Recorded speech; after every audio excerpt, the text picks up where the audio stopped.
at the Hairy Buffalo. And let me tell you, I've been there. The people are out the door. They are to the rafters. It is one of the craziest environments for some UFC fights. Wing Mondays, they've got great deals on wings and drinks, and every day of the week there's a different special, a different deal. And don't forget the Bison Burger, the unbelievable. It is the combination of a fantastic burger and eating healthy combined into one unbelievable sandwich. You have got to get a Bison Burger while you're there. So whatever you're looking for, whatever day of the week, Monday through Friday, Saturday, Sundays, there's something for you at the Hairy Buffalo North Olmsted, just outside Great Northern Mall. Check them out today. Hairy Buffalo, join the herd. Hey, this is Antoine Jameson, and you listen to the Sports Fix. This is what matters. This is beyond X's and O's. This is the difference mutual respect makes. This is what character looks like. This is what defines us in Ohio. This is sportsmanship. School sports. It's not the outcome that matters most, but the way the games are played. This message presented by the Ohio High School Athletic Association and the Ohio Interscholastic Athletic Administrators Association. The Sports Fix is now available every day on the world's largest internet radio service, iHeartRadio. Download the free iHeartRadio app, subscribe to the show, and get your fix. Back in 1990, when I joined Herb in the booth, you could say that first game was when I became a lifelong Tribe fan.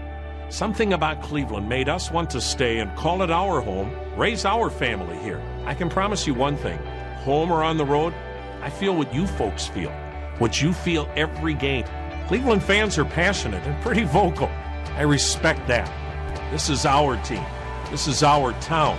This is a Tribe town. Hi, this is Dean Chenoweth, head coach of Cleveland's Lake Erie Monsters, and you're listening to the Sports Fix. Feel like a monster.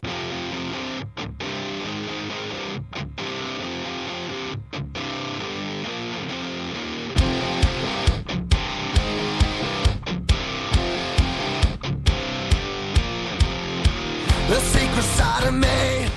And it's been a minute since I fired that up. The skillet there with the monster. You know what time it is. It's Monsters time. And I mean literally, like a week and a half from now, it's Monsters time.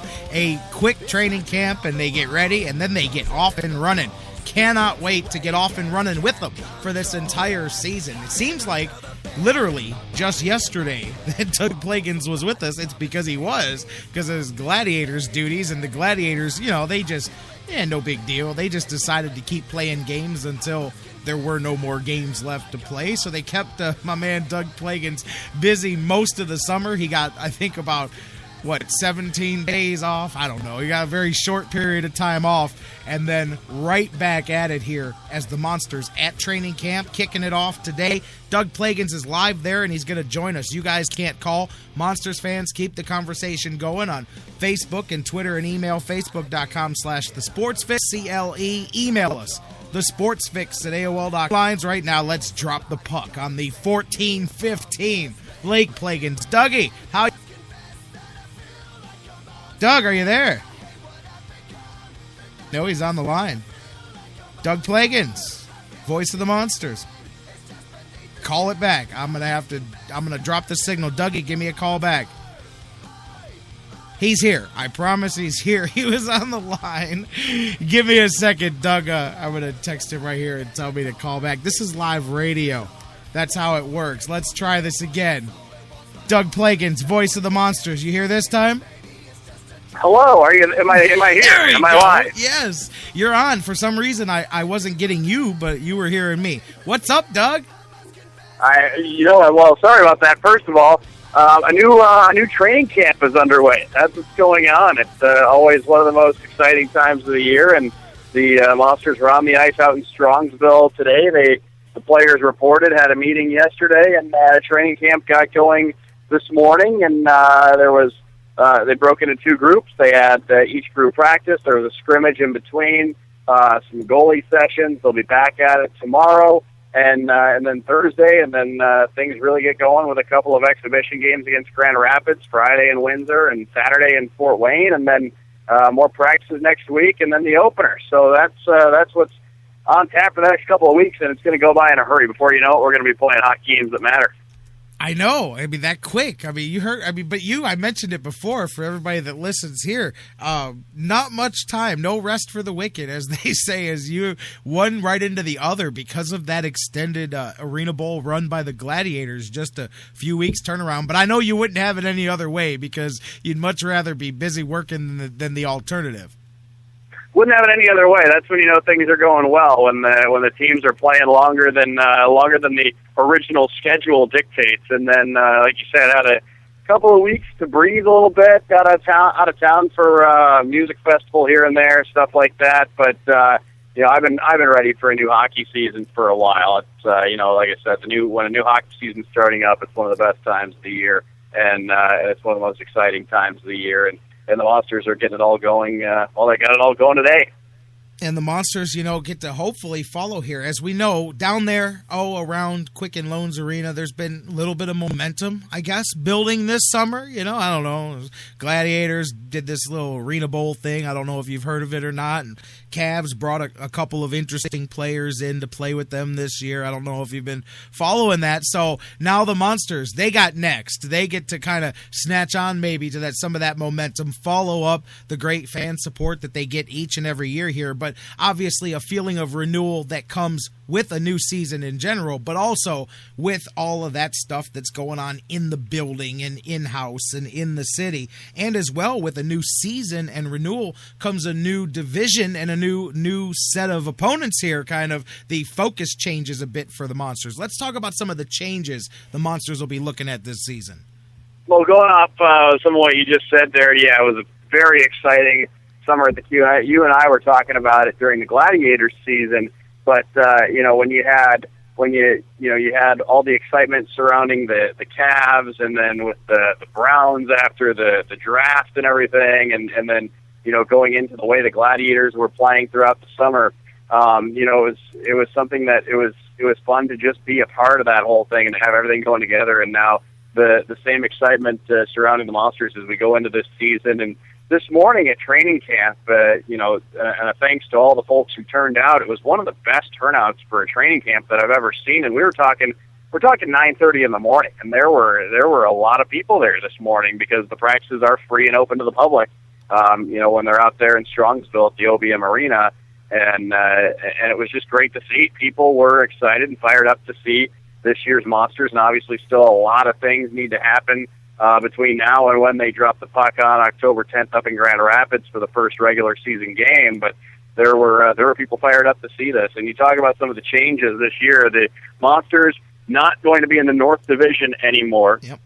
There was a little bit of realigning. So what happened was the Calgary Flames affiliate will no longer be in Abbotsford. The Abbotsford Heat relocating to the Adirondack region of New York. Glens Falls, New York, to be exact, will be the Adirondack Flames. So they take essentially the Monsters spot in the North Division with Toronto, Hamilton, Rochester, and Utica. That's now the North Division. The Monsters slide into the Midwest Division, so fans will get to see a heavier dose of the Chicago Wolves, Milwaukee Admirals, Grand Rapids Griffins, and Rockford Ice Hogs this year. All teams that Monsters fans are familiar with seeing over the course of the last few years. You're just going to see more of them. And to tell you the truth, I think you think, okay, maybe you lose some rivalry games with Rochester, Toronto, Hamilton. I understand some people may be saying that, but you look at some of the matchups the Monsters have had with those teams in the Midwest Division over the last few years, and they had every bit of the rivalry look that those North Division games had. I mean, let's not forget it was last year against Milwaukee when Monsters goalie Sammy Adicalio wound up out at center ice in a fight. It was against the Rockford Ice Hogs a few years. There were some really interesting games with those guys. Chicago's been one of those teams that's just had the Monsters number over the last few years. Grand Rapids, you have that regional rivalry, with the team being one state away up there in Michigan. So there's a lot to like about this move to the Midwest Division, and I think fans are going to like seeing some of these teams coming into the building more frequently. Grand Rapids won the Cup a couple of years ago. They're always strong. Chicago's always strong. Milwaukee's been to the playoffs very quietly 11 straight seasons, I believe, as the Nashville Predators affiliate. They've been to the playoffs, so they're always tough to knock off. Not always necessarily a top seed, but always very competitive. And the same thing goes for Rockford. They've always been a very competitive team and been involved in some interesting games with Monsters over the last couple of seasons. So you're going to have immediate rivalries, even though it is a new division for the Monsters. It's some opponents that they're used to seeing over the course of the last few years. So that's really the primary change. Because the Monsters move into the Midwest Division, the Iowa Wild now move into a division with Charlotte, Texas, San Antonio, and Oklahoma City. So that's kind of the breakdown now, and the difference. The reason the opening came in Adirondack was the team that was there, the Phantoms, moved to the Lehigh Valley of Pennsylvania. So some shuffling, and that's really the aftermath of all of it. Yeah, Glens Falls, the hometown of Hacksaw Jim Duggan. Man, as soon as you said that, I go for that. With the 2x4, they need to get. With the Calgary got the Hitmen. Maybe they could get with Hacksaw. They could be the Hacksaws. They get them out there with the 2x4 and anyways. But I'll find a way to tie wrestling into that. But speaking of the changes with the divisions, also of course every season you're going to get some turnover, some consistency, some differences with the roster here. I know we talked about it at the end of last week when Colorado assigned the players over there. 36 players begin training camp. Am I right with that number here? Talk a little bit about who's familiar and who may be new faces to this roster. 36 guys in camp when it launched today, and that could obviously be a changing process as things move on. We get closer to opening night here, but some familiar names from the last couple of years that Monsters fans would have known if they went out to camp this morning. Paul Carey, Colin Smith, the only Monster who played all 76 games last season as a rookie. He's now a second-year guy. He was out on the ice for camp today. Mike Scarbosa, Sammy Adicalio was in the net. You had Gabe Beaupre, Carl Stollery, Marcus Lauritsen back on the blue line. Troy Burke was a newcomer late last year, an Avalanche draft pick, and he's getting ready to begin his first full professional season this year. So he was out there. Like I said, a lot of names that fans might recognize from previous years. And there's some guys that have suited up for the Monsters the last couple of years who are still doing some things up on the preseason roster for the Colorado Avalanche, and that's always good to see as well. So, like I said, some names that are familiar, but as is the case in the American Hockey League, there's always going to be some turnover, and it's going to be an evolving process until we get closer to opening night as to exactly what the makeup of this year's Monsters team will look like. But right now, there is a lot of size out there. The guys were playing with a lot of speed this morning, first day of camp, but nobody was holding back. That's interesting. And speaking of that, how you attack the not just early part of camp, but early part of the season, I know one thing we've hit on a couple of years now here talking about this is, not getting the slow start, not finding yourself down the stretch, having to make up a huge bunch of games, not only a huge bunch of games, but also leapfrog a whole bunch of teams. And a lot of that comes with how you play in the early part, building some equity that you can lean upon in the later part and in the leaner parts of the season. I'm sure that's one of the things, because players change and the schedules change, but the coach is the same. Of course, Coach Chenouth here, that's got to be one of the things that he's telling his team as you get started, is the importance of an early start to the season. Well, we saw it in the 11-12 season. I think that's really Exhibit A when we went down to the very last day of the regular season. And, if the Monsters were to beat Rochester on that last day of the regular season, they would have been in the playoffs. Unfortunately, they lost the game 2-1, and they were done after that day. And, you look back to any point during that season, if you could have just held on to a lead here, or squeaked out a win here, picked up 2 points anywhere, and it could have been a different season that year for the Monsters, but who were playing very hot down the stretch. Just the hole from the beginning of the year proved to be a little too much to get out of. But, you and I have talked about it quite a bit. Every point matters. Doesn't matter if that's a point in the second weekend of October or if that's a point in the second weekend of April. You need to pick them up anywhere you can, and I think without a doubt, that's a big thing for the Monsters going into this year. You want to focus on these games early in the season. You want to build yourself a little bit of equity, as you said, and be able to fall back on that, because it is the AHL. You're going to have your ups and your downs. It's inevitable. Every team has it because of the changing nature of the rosters, how things can change day to day. Players can change day to day. You're not always you might not always have the same lineup from week to week. You're kind of at the mercy of your parent club.